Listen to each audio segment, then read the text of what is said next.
The F-35 is the Air Force's top-of-the-line fighter jet. But how many do they need? How many can they afford? Valerie Insinna is an air warfare reporter at Defense News. Valerie, welcome. Thank you so much for having me. The title of your article is How Many F-35s Does the Air Force Need? What's the answer to that question? Well, I mean, that's sort of the question that's on everyone's minds. And the question kind of underlying that is, you know, what you said before, how much can the Air Force actually afford? If they had all the money in the world, the Air Force would love to buy all 1,700 or so F-35s in the program of record. But they've got a lot of other things to pay for over the next couple of years. They've got, you know, ICBM replacement. They've got a new stealth bomber. They've got a bunch of other weapons priorities, and the budgets are forecasted to stay pretty stagnant. So then it sort of becomes a question of, okay, so how many do we actually need? How many can we afford? And where can we make some trade-offs? So there's a lot of internal discussions going on inside the Air Force. What's going on? What are they talking about? So there are a couple studies happening inside of the Air Force, and there's also one happening kind of wider in the Department of Defense, looking at sixth-generation fighters, so you know what comes after the F-35, and then also what is the appropriate mix of fighters? How do we make sure that we have the number of F-35s and balance that with, you know, the F-15EX, maybe another fourth-generation fighter, and how do we make sure that we have the right number to beat a near-peer competitor like China or Russia? What's happening inside Congress?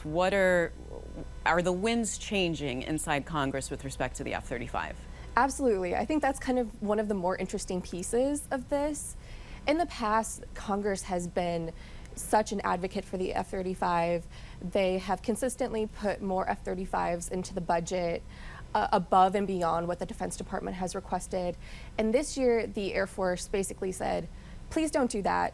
We have enough for what we need right now. We actually need to wait to buy more F-35s until there is a more advanced version of it. And Congress, you know, is listening.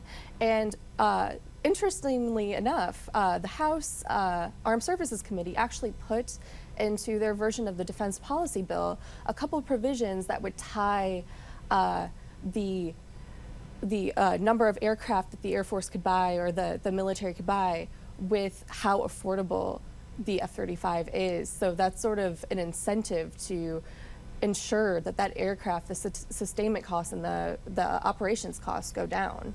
Is that, I mean, what impact is that language from the HASC going to have? Is it going to change anything? Well, I guess step one is we have to see whether the Senate Armed Services Committee accepts that and whether that ends up in the final bill and then that's approved. So there's still a couple steps to go before this becomes law. And then after that, I think a lot of it will be up until interpretation. This would not come into effect until I think in the late 2020s. So the services and Lockheed Martin, who makes the F-35, they've got some time to try to get costs down. And the other kind of wrinkle in this is there is a little provision in that language that would allow the Secretary of Defense to certify, hey, you know, we really need these aircraft anyway, even though we're not meeting our affordability targets. So then that raises another question of, okay, so, you know, does the DoD have this other lever that they can pull that if they need these aircraft, they can buy them even if they're not meeting these affordability targets? I wonder how the Air Force evaluates the F-35 in terms of the cost, the effectiveness. And how do they know how much they need to deter China, to counter? I mean, if we ever had to fight China? Yeah, I mean, that's a great question. A lot of the answers probably to that question are classified because so many of the F-35's more exquisite technologies and capabilities are classified.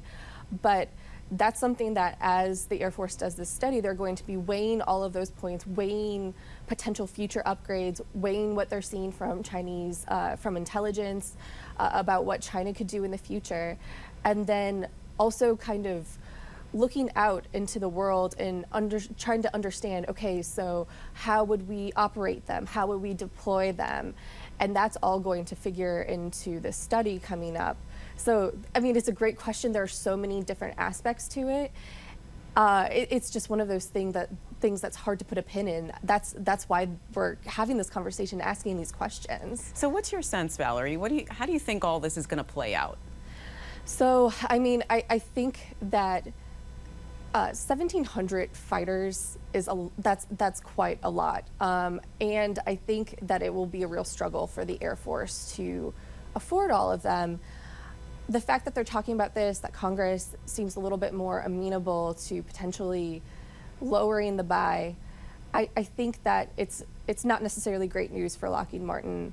I think it's a sure sign that maybe some drastic moves need to be made to make the operation and sustainment of this aircraft more affordable, less expensive, or else I think it is very possible that we could see, a hit to the number of aircraft that the military plans to buy. All right. Well, Valerie, thanks so much. Thank you for your reporting on this.